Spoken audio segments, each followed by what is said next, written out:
पीछे लौट नहीं सकते, पर ये तो हम देख सकते हैं कि हमने अपनी यात्रा कहां से शुरू की और कहां तक पहुंचे हैं।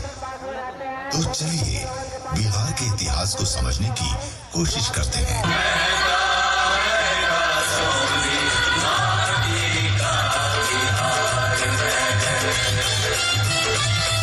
बिहार ने सभ्यता के इतिहास के हर चरण में भौतिक उपलब्धियों पर दार्शनिक उपलब्धियों को वरीयता दी है।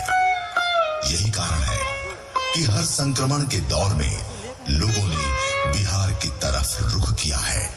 बिहार को विश्व सभ्यता को पहला गणतंत्र देने का गौरव तो प्राप्त है ही, विदेह राज जनक के रूप में पहला दार्शनिक राजा देने का गौरव भी प्राप्त है।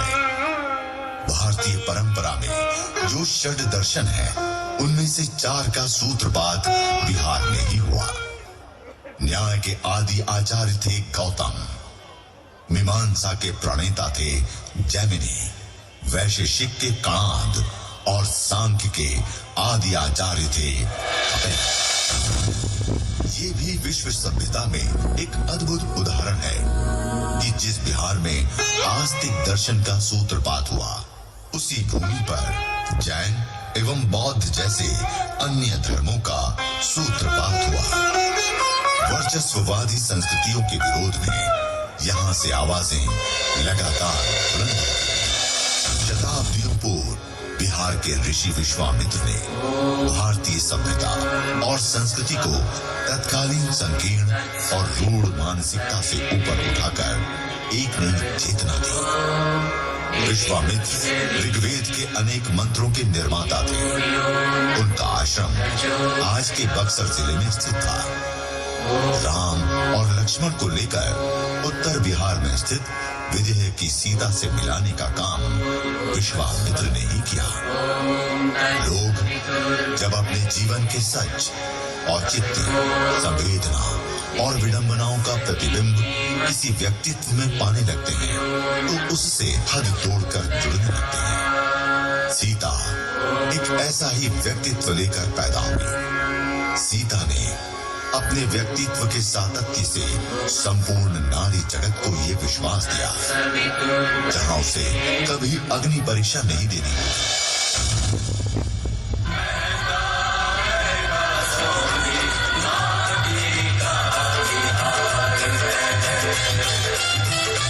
बिहार की कहानी को थोड़ा और आगे बढ़ाते हैं और महाभारत काल में आते हैं। ग्लानिर्भवति भारत। इस काल के 2 महान योद्धाओं को याद कर लेना जरूरी है।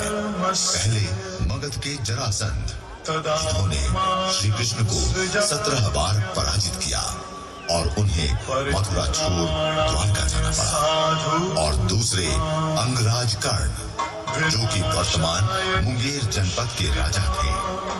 मुंगेर में कर्ण का किला पुरातात्विक धरोहर के रूप में आज भी मौजूद है।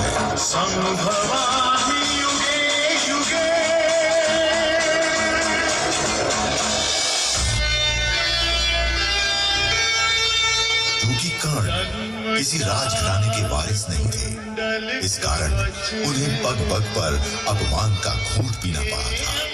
वो एक महान धनुर्धर होने के साथ साथ महादान व्रती भी थे और इस व्रत की रक्षा में ही उन्हें जान गंवानी पड़ी थी।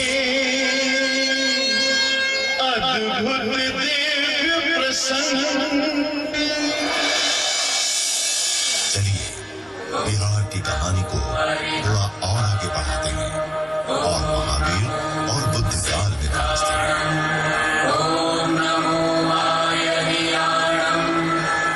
भगवान महावीर का जन्म ईसा पूर्व 6ठी शताब्दी में हुआ था। राजघराने में जन्म लेने के बावजूद वे बचपन से ही सांसारिक जीवन से दूर रहना चाहते थे। 30 साल की उम्र में वे घर छोड़ जंगलों में विचरने लगे और 12 वर्ष की कठिन तपस्या के बाद उन्हें संपूर्ण ज्ञान प्राप्त हुआ। इसके बाद पैदल घूम घूम कर लोगों को अहिंसा का पाठ पढ़ाया और जीने का तरीका बताया।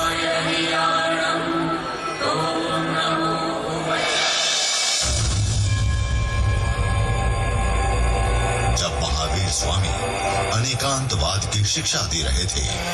लगभग उसी समय एक और महापुरुष सिद्धार्थ गौतम मगध के जंगलों में ज्ञान प्राप्ति के लिए घोर तपस्या में लीन थे।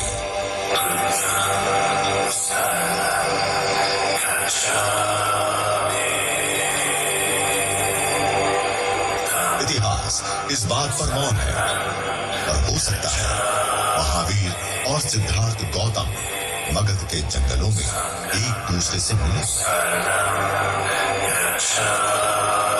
आज से ठीक 2600 साल पहले वो भी क्या दृश्य रहा होगा जब सिद्धार्थ गौतम ने गया से 15 किलोमीटर दूरी पर निरंजना नदी के तट पर पीपल के वृक्ष के नीचे अंतिम ध्यान दिया और माया के सम्राट मान ने अपने सारे धनुजों को उन पर छोड़ा होगा और धरती उस संघर्ष की साक्षी बनी होगी। संपूर्ण बौद्ध जगत में बोध गया के इस जगह को यूं ही ब्रह्मांड का केंद्र नहीं माना गया है। बुद्ध ने बताया कि दो अतिवाद हैं। एक है खाओ पियो मौज करो क्योंकि कल मृत्यु है। दूसरा कहता है सभी इच्छाओं को मार डालो क्योंकि इसी के कारण पुनर्जन्म लेना पड़ेगा। उन्होंने इन दोनों रास्तों को छोड़ने को कहा। वे मध्यम मार्ग के विश्वासी थे जो न तो प्रवृत्तिवाद है न तो निवृत्तिवाद।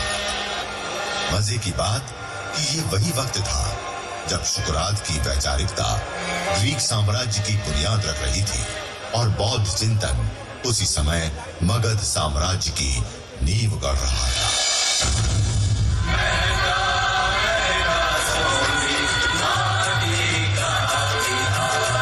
अब हम बात करते हैं मगध के राजा बिंबिसार की। यूं तो ईसा पूर्व 6वीं शताब्दी में देश छोटे छोटे जनपदों में बटा हुआ था, पर बिंबिसार के नेतृत्व में पहली बार मगध एक साम्राज्य के रूप में विकसित हुआ।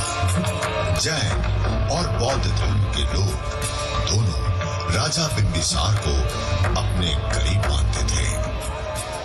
इन्हीं दिनों गंगा के उस पार वैशाली में लिच्छिवयों का गणराज्य स्थापित था।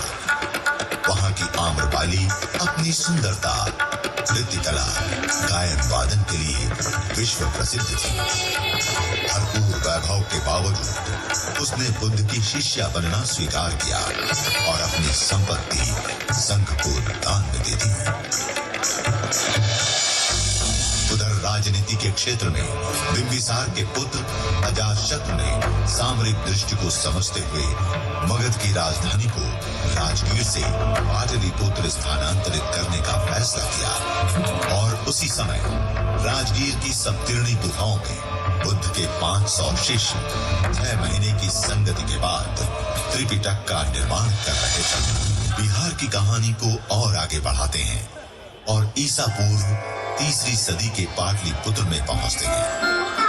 अरे ये क्या, यूनान का राजदूत मेगास्थनीज यहाँ प्रवासी जीवन बिता रहा है। गंगा तट का ये शहर करीब 9 मील लंबा है और 1.5 मील चौड़ा। शहर चारों ओर लकड़ी की दीवारों से घिरा है। लोगों की जो शान शौकत है वो संसार में कहीं भी नहीं है।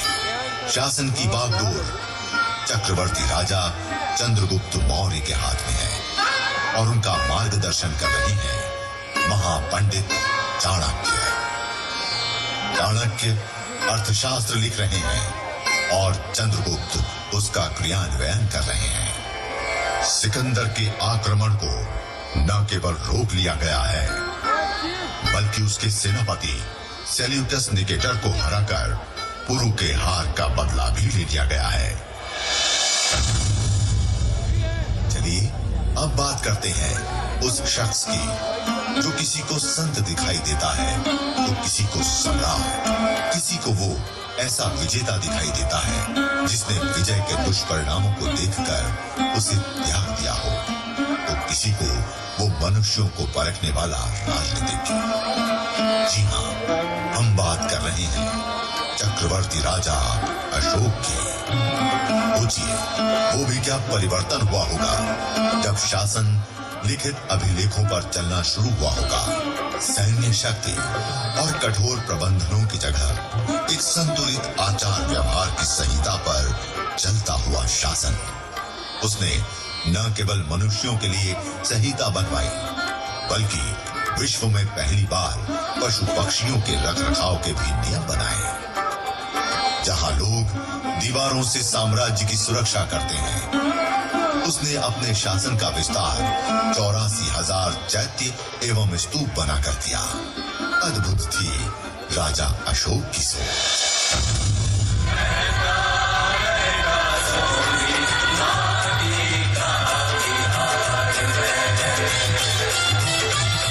ये तो रही बिहार की ईसा पूर्व की कहानी।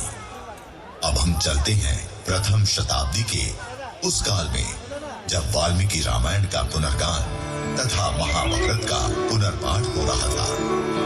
वैदिक संस्कृत पाली तथा प्राकृत मरणासन्न दौर में पहुंच चुका था और महर्षि पातंजलि लौकिक संस्कृत का अभूतपूर्व विकास कर चुके थे। मजे की बात यह है कि संस्कृत का केंद्र अब तक्षशिला से हटकर मगध आ गया था। यहाँ के बिहारों में ज्ञान का माध्यम अब संस्कृत हो चुका था। सिल्क मार्ग का विकास हो चुका था। एशिया के विभिन्न देशों से लोग यहाँ खिंचे चले आ रहे थे। और अब बात करते हैं पाटलिपुत्र से लगभग 30 किलोमीटर की दूरी पर स्थित उस जगह की, जिसे आज तरेगना कहते हैं। 5वीं सदी में खगोल एवं गणित के प्रकांड पंडित आर्यभट्ट प्रयोग पर प्रयोग कर रहे हैं। सूर्य ग्रहण और चंद्र ग्रहण की गुत्थी सुलझा रहे हैं। पृथ्वी के अपनी धुरी पर घूमने की घोषणा कर रहे हैं। अब राहु केतु के चांद सूरज ग्रसने की बात झूठ सिद्ध हो रही है। नालंदा का विकास हो रहा था। एक ओर आर्यभट्ट शून्य को गणित से समझने की कोशिश कर रहे हैं, तो दूसरी ओर ये नालंदा के पंडित दर्शन के माध्यम से नागार्जुन के शून्यवाद के सिद्धांत को आगे बढ़ा रहे हैं। और ये क्या, चीन के ह्यूआनसांग पामीर की पहाड़ियों को पार कर हिंदकुश को लांघकर सप्त सिंधु, हस्तिनापुर, कन्नौज होते हुए नालंदा की ओर चले आ रहे हैं। और जब वे नालंदा पहुंचते हैं तो द्वारपाल उनसे कुछ मुश्किल सवाल कर रहे हैं। 10 में से 2 या 3 को ही प्रवेश मिलता है। सोचिए, जब द्वारपाल इतने विद्वान होते थे तो उन्हें पढ़ाने वाले कितने उद्भट विद्वान होते होंगे। नालंदा का विकास अकेला नहीं हो रहा है, उसके साथ साथ विक्रमशिला, उदंतपुरी, तिलहारा जैसे अनेक विहार फल फूल रहे थे। महाबोधि मंदिर बन चुका था। केसरिया स्तूप का भी निर्माण हो चुका था। जगह जगह भव्य मंदिरों, विहारों और चैत्यों का निर्माण हो रहा था। और ये देखिए 8वीं सदी का दृश्य, जब आदि गुरु शंकराचार्य दक्षिण भारत से चलकर मंडन मिश्र से मिलने सहरसा के महिषी गांव की ओर चले आ रहे हैं। लोगों को क्या आनंद आया होगा जब सन्यास और गार्हस्थ धर्म के द्वंद्व पर कई दिनों तक इन 2 विद्वानों के बीच बहस चली होगी। और इस शास्त्रार्थ की निर्णायक भूमिका कोई और नहीं बल्कि मंडन मिश्र की पत्नी भारती निभा रही थी।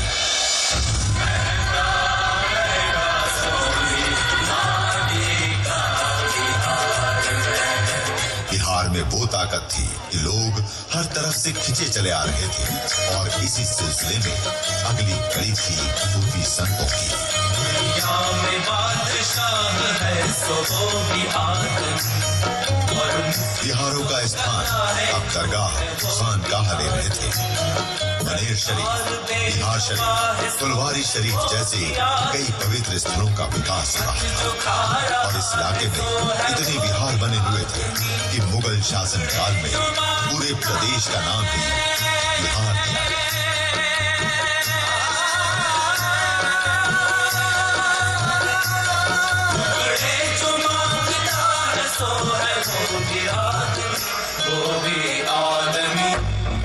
नालंदा विक्रमशिला भले ही जला दिए गए, फिर भी गलियों की रागिनी जिंदा थी। बिहार की माटी में इतनी उर्वरता है कि 14वीं शताब्दी में ही पुनर्जागरण के लक्षण विद्यापति में आ गए। लोक भाषा के कवि विद्यापति पूरे पूर्वांचल में छा गए।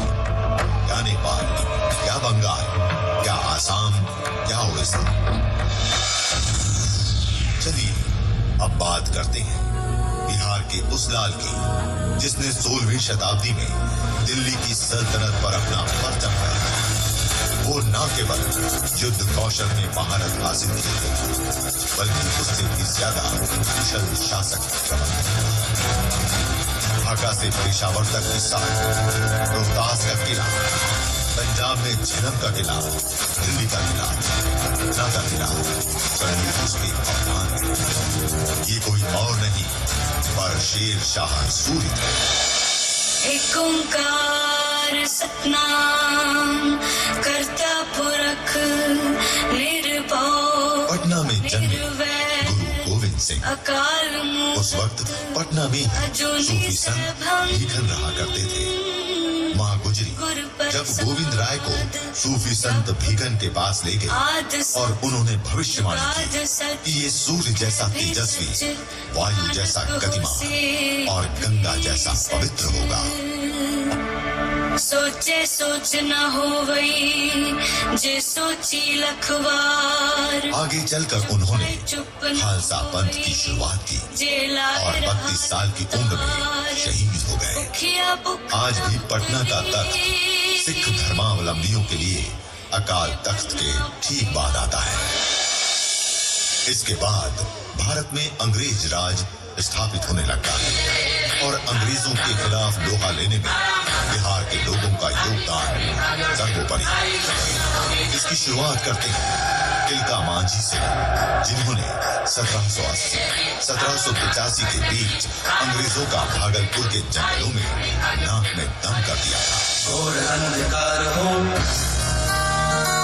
1857 में बाबू कुंवर सिंह ने अंग्रेजों के विरुद्ध छापामार युद्ध करते हुए 80 वर्ष की उम्र में जिस रण कौशल, शौर्य, नेतृत्व और धैर्य का परिचय दिया वो बिहार के इतिहास की विरासत है।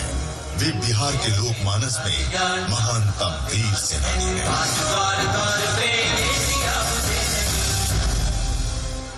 1857 के बाद शुरू हुआ बिहार का शोषण। एक तरफ जमींदारी प्रथा, दूसरी ओर सामंती व्यवस्था और तीसरी ओर अंग्रेजों का बिहार एवं बिहारियों की उपेक्षा।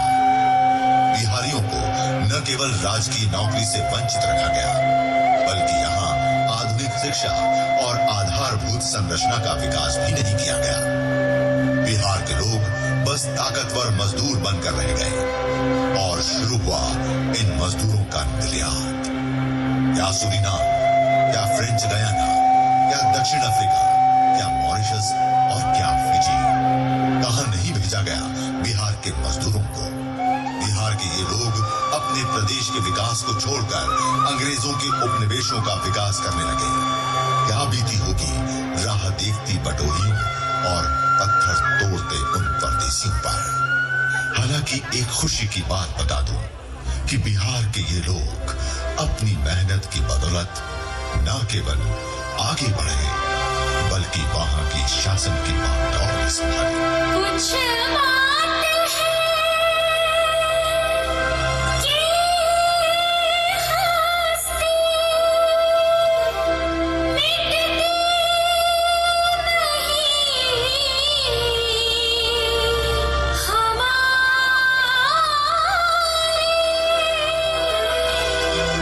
कब से रहा है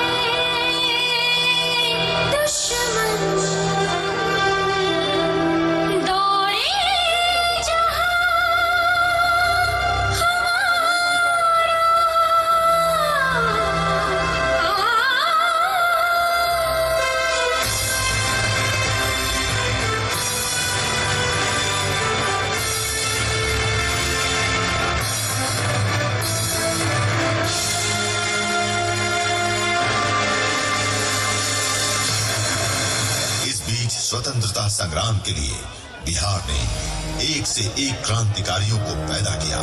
सरफरोशी की तमन्ना अब हमारे दिल में है। आप सब लोग जानते हैं खुदीराम बोस, जिन्होंने अंग्रेजों पर बम फेंका और इसके बाद हंसते हुए फांसी पर चढ़ गए।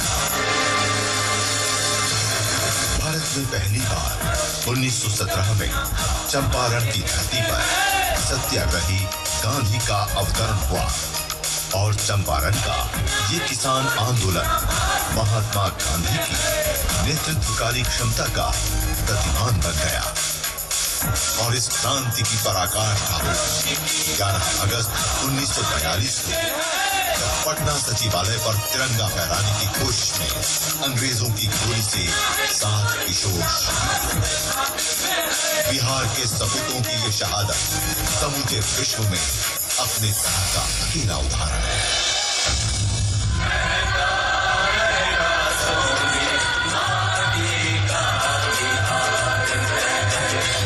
और अब हम बात करते हैं उस शख्स की जिसकी उत्तर पुस्तिका पर लिखा है, examinee is better than examiner.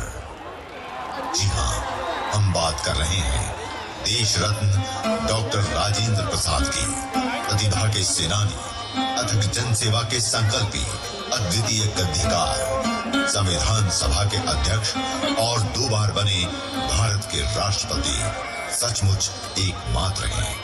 इसके बाद बात करते हैं उस महानायक की जिसने आजादी के बाद फिर से जब देश में मौलिक अधिकारों का हनन होने लगा तो ये गांधीवादी, ये सर्वोदयी ने 1974 में आंदोलन का नेतृत्व किया और संपूर्ण क्रांति का उद्घोष किया। जी हाँ, हम बात कर रहे हैं लोकनायक जयप्रकाश नारायण की। और अंत में एक बात बता दूं कि फिर से बिहार न केवल देश बल्कि विश्व को दिशा दे रहा है। लड़कियां साइकिल पर सवार होकर आत्मविश्वास के साथ स्कूल जा रही हैं। महिलाओं को पंचायतों में 50% भागीदारी प्राप्त हो चुकी है। नालंदा विश्वविद्यालय का पुनर्निर्माण हो रहा है।